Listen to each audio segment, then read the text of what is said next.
unchecked power and savagery, or a deeper reflection on humanity's struggle between reason and instinct? The darker truth behind the Centaur myth might just hold the key to understanding the wild, primal side of ancient Greek culture. Centaurs are more than just mythical beasts. They represent the conflict within us all. If you're fascinated by the hidden truths of ancient myths, don't forget to subscribe for more dark stories from Greek mythology. Ever wondered what it would be like to walk through the ancient world and encounter mythical creatures from Greek mythology?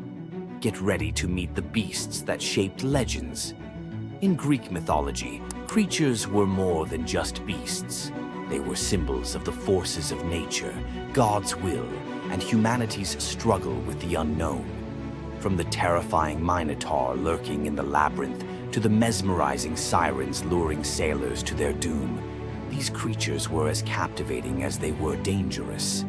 The mighty Hydra, with its multiple heads that regrew each time they were cut off, was a symbol of unstoppable power.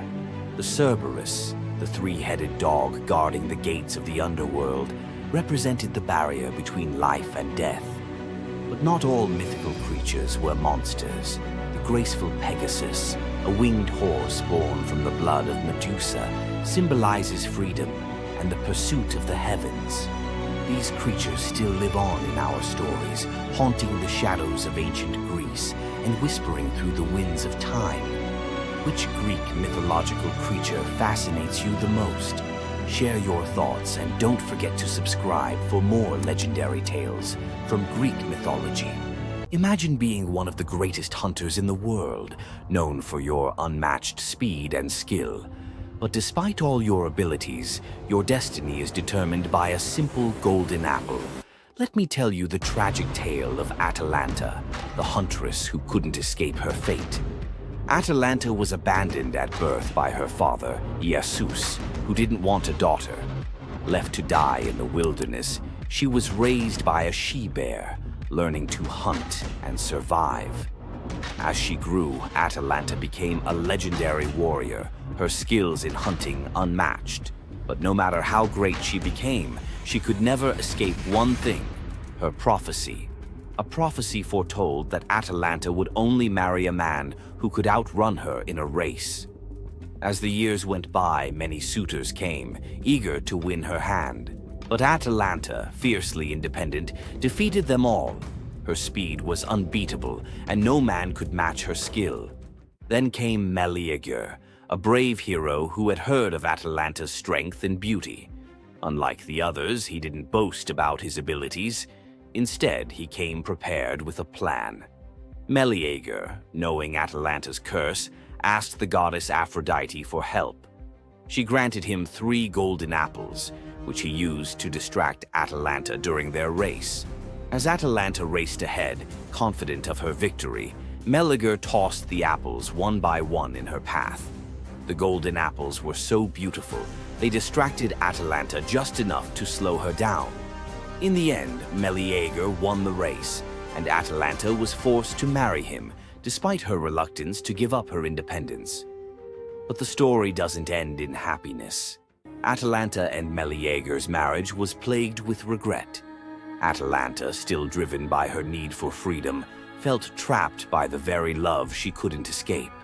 And in the end, Medea, whose destiny was also marked by the gods, tragically died before she could ever truly be free. Atalanta's story is a tale of love, fate, and the clash between personal destiny and desire.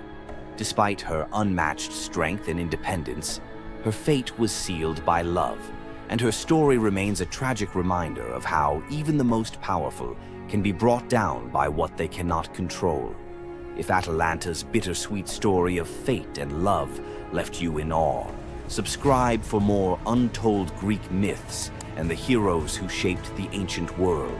Ask most people about Greek myth and you get 12 labors, a Gorgon's haircut, or a fire thief nailed to a cliff. Tonight we leave the doom scroll and open the side door, some lesser-known legends where the gods give instead of take. Pour something you love, silence the group chat, because each tale rolls out in 4 acts, exactly like a Netflix mini-EP. First jar on the left, a polished grain of barley the size of a thumbnail. Let's pry it open. Eleusis, dusk. Fields are dust. Demeter still mourns Persephone. Villagers starve, except Triptolemus, teen son of King Celeus, who offers the goddess barley porridge cooked from his final handful of grain. Moved, Demeter turns her grief to gratitude and hands him a leather pouch of enchanted seed.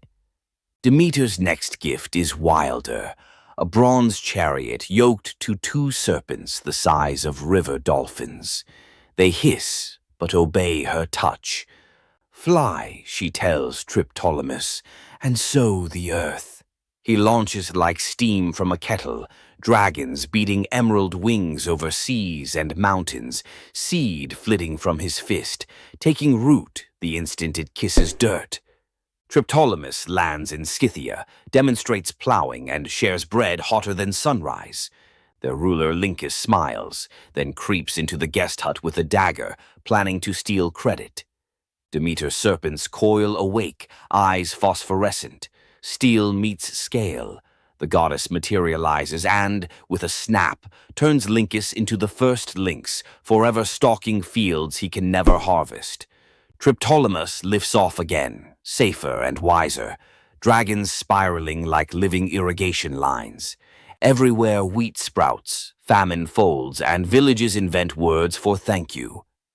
When he finally parks the chariot in Eleusis, Demeter names him patron of farmers and slots a constellation, the sower, above the autumn sky.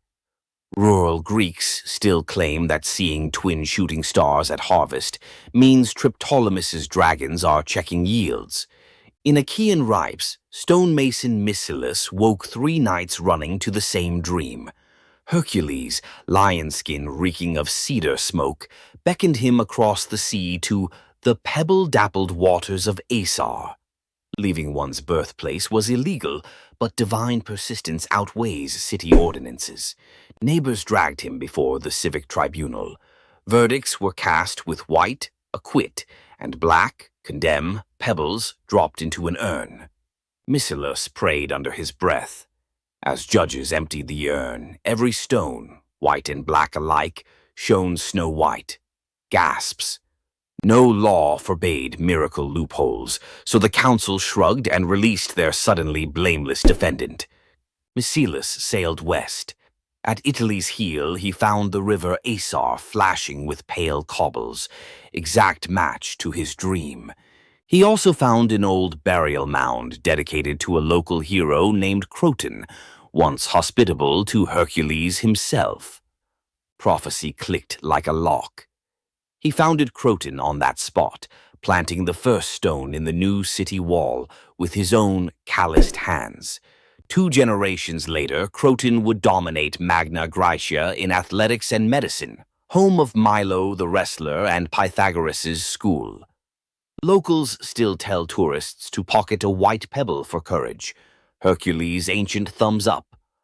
On Crete, baby Zeus hides from Cronus inside the Idaean cave.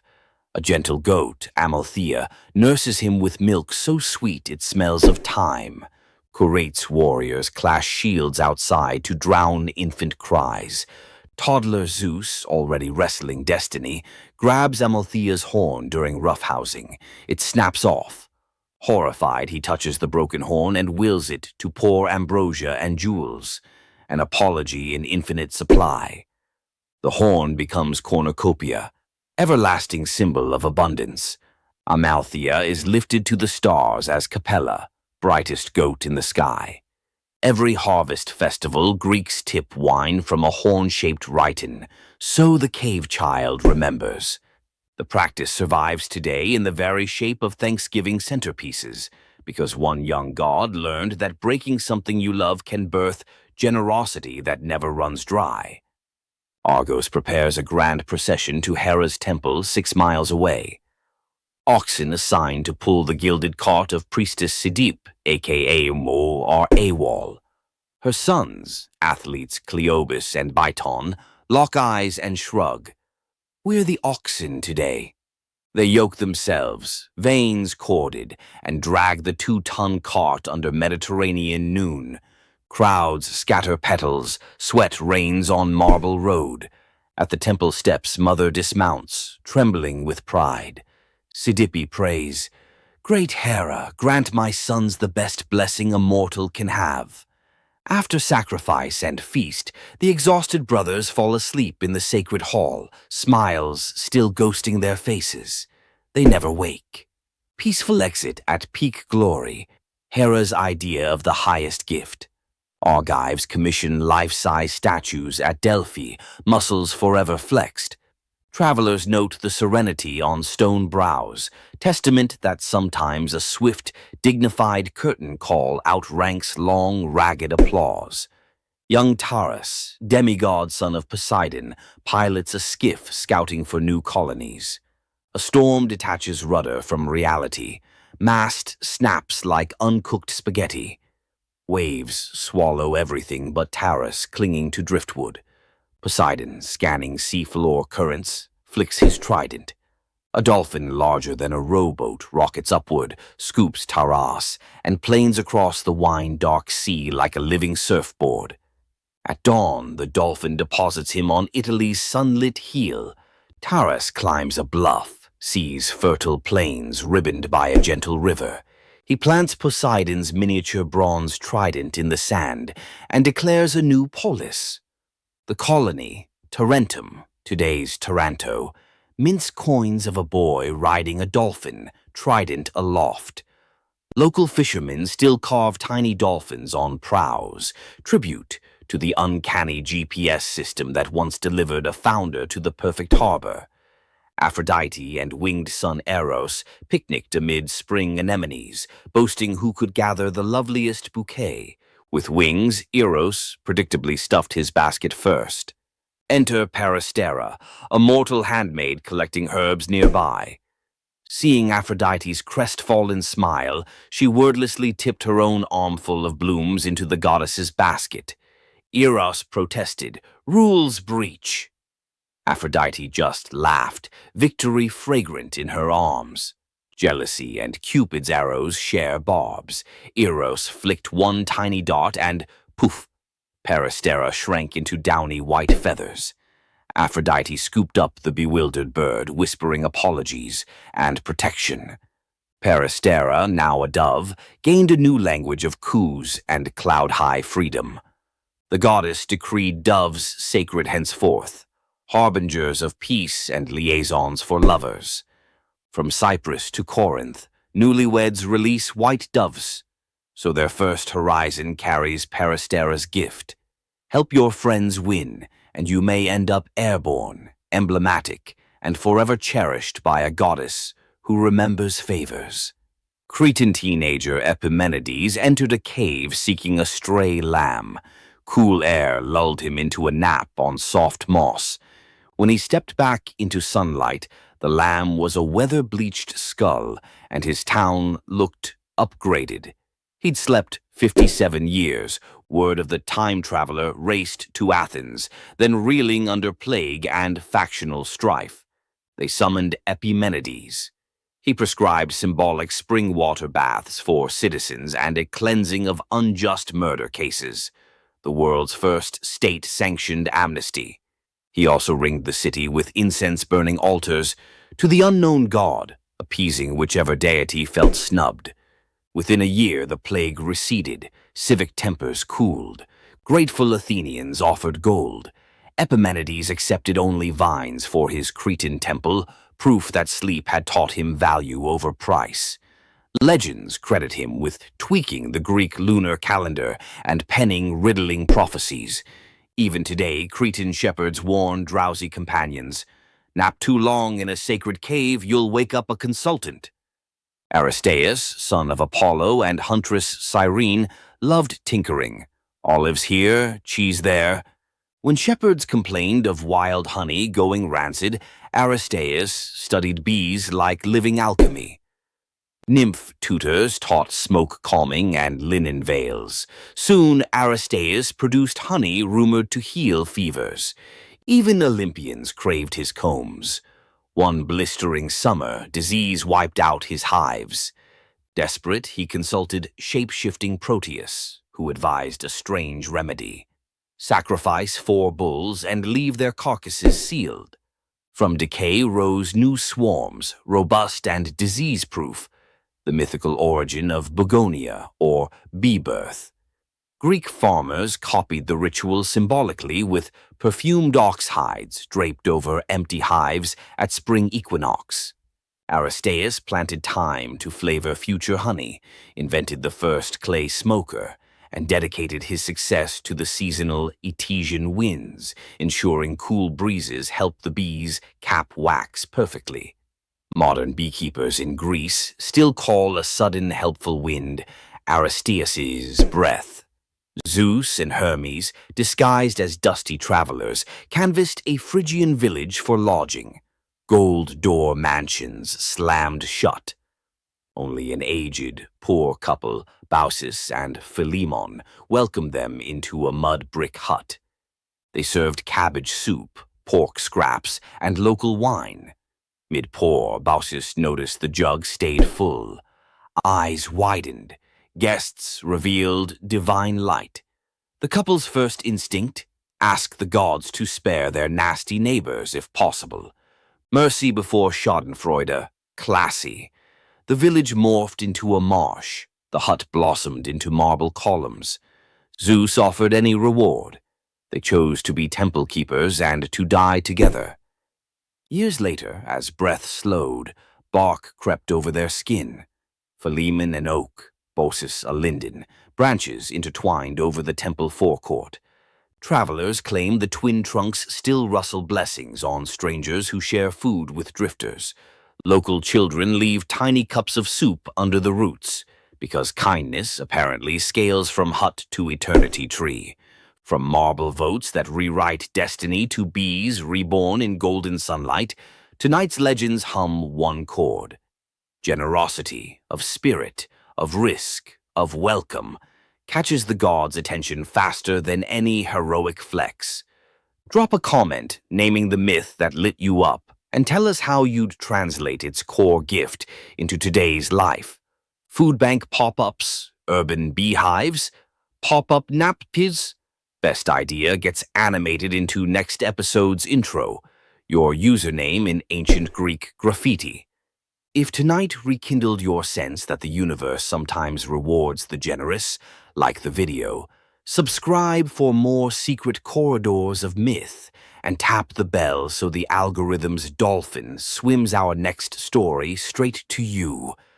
Until then, keep a white pebble in your pocket, a spare bouquet for a stranger, and an ear attuned to wind that maybe, hey, myth explorers, ready to wander off the beaten mythological path? You know Zeus's thunderbolts and Hercules' labors. Fine. But what about the day the bees turned their backs on their god, or the huntress whose sons were cursed to become flesh-hungry bears? Or a girl so clever Athena loved her, then hated her enough to shrink her to an ant? And finally, an apple that quite literally broke a young man's heart. Keep watching. Each tale swerves from wonder to horror to bittersweet awe, and the last lines of every story connect like hidden threads. Miss even 30 seconds, and you'll lose the clue that ties them all together. When Zeus married Hera, Hermes carried gold-edged invites to every being, mortal, divine, animal.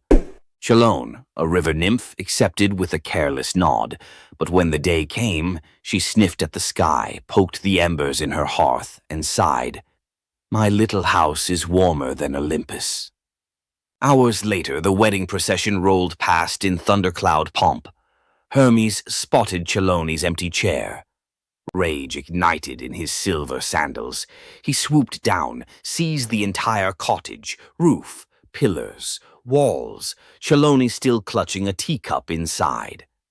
One spell later, cottage and nymph fused into a single creature, shell on the back, head poked out, doomed to crawl forever carrying the home she wouldn't abandon. The first tortoise. Locals swear that on spring evenings, if you kneel by a brook and whisper, "Leaving soon?" any tortoise nearby will retreat into its shell, tiny echo of a goddess-scorned recluse. Long before "Save the Bees" was a slogan, there was Aristaeus, demigod shepherd, inventor of cheese, olive oil, and above all, beekeeping. People swore the hum of his hives kept sickness out of the valley. Then one midsummer dawn, every bee lay motionless, wings stiff as parchment. The air that once thrummed with life sat dead and silent. The villagers called it the funeral of the bees. Desperate, Aristaeus trekked through reeds to consult Proteus, the shape-shifting sea prophet. Proteus, half seal, half seer, spat seawater and hissed, "The nymphs of the meadows curse you for the part you played in Eurydice's death. Mourn in their tongue, blood, smoke, and remembrance." The penance? 4 pure bulls and 4 unblemished heifers sacrificed at a spring, their carcasses left to rot beneath the sun, an act so revolting only the gods could read its poetry. Aristaeus obeyed, mouth clamped against nausea. On the 3rd sunrise he returned. From one bull's ribcage poured a golden cloud, brand new bees, born from death itself, swirling like incense into the sky. The message was brutal but clear. Regeneration demands sacrifice. Aristaeus fell to his knees, honeyed tears streaking his cheeks as the swarm chose his outstretched arms as their first hive. King Minos wanted an army in one soldier, so Hephaestus cast Talos, a walking fortress of molten copper now hardened to bronze. 3 times a day, Talos circled the island. Invaders saw a man-sized sunrise sprinting the shoreline, hurling stones the size of oxen. Yet, the godsmith built Talos with a single flaw, a plug at his ankle sealing a vein that pulsed ichor, divine lifeblood. Cue Jason and the Argonauts, desperate to dock. The witch Medea stepped forward, eyes glinting like mercury. "Mighty Talos, you are metal, but do you feel pain?" She sang of mortality, of rust, of endless duty with no rest. The bronze giant, half mind, half mechanism, knelt, suddenly aware. A breeze teased the nail loose. One crimson gold jet spurted. Talos staggered, knees carving trenches in sand, and crashed, an empty shell echoing like a temple bell. Crete was silent but for the hiss of ichor boiling away. Local fishermen still claim some sunsets tint the sea bronze, Talos's lifeblood swirling just beneath the waves, hunting for its lost shell. Coronis of Thessaly loved Apollo, or thought she did, until a mortal soldier caught her eye. While Apollo healed plague in Delphi, Coronis entertained her new lover in secret. Only the raven, Apollo's avian spy, saw everything. The bird wrestled with the knowledge. If it spoke, a human would die. If it stayed silent, a god would suffer humiliation. Instinct won, loyalty to the sun. It flew for 3 days, trailing white feathers through storm clouds, and crashed onto Apollo's lap to report the betrayal. Apollo's rage was surgical. One golden arrow, one heartbeat, Coronis felled. But as her blood soaked the sheets, guilt hit harder than plague, because Coronis carried his unborn son, Asclepius. Apollo yanked the child from the dying womb, gave him to the centaur Chiron, and spun on the trembling raven. "You wanted me to see darkness. Now wear it." Flames the color of a lunar eclipse licked across white plumage, charring every feather jet black. The raven screeched, not from pain, but from shame immortalized. From then on, ravens lost the ability to speak in clear words. All that's left is the croak that sounds like a secret you can't quite make out. King Salmoneus looked at Olympus and saw a marketing opportunity. He forged iron wheels that struck bronze streets, sparking hellish fire. He hung bronze kettles along rope bridges, and when his servants tugged the ropes, they roared like thunder across the sky. During festivals, he hurled lit torches from his chariot, shouting, "Tremble, mortals! I am Zeus!" Crowds, half fearful, half entertained, showered him with offerings. Thunder for Hire became the hottest ticket north of Delphi, but word climbed the air like smoke, reached the real Zeus, who waited for the perfect dramatic sting. On Samonia's grandest fete, dark clouds gathered, but the sky remained eerily quiet. Salmoneus rode out, ready to drop his counterfeit thunder.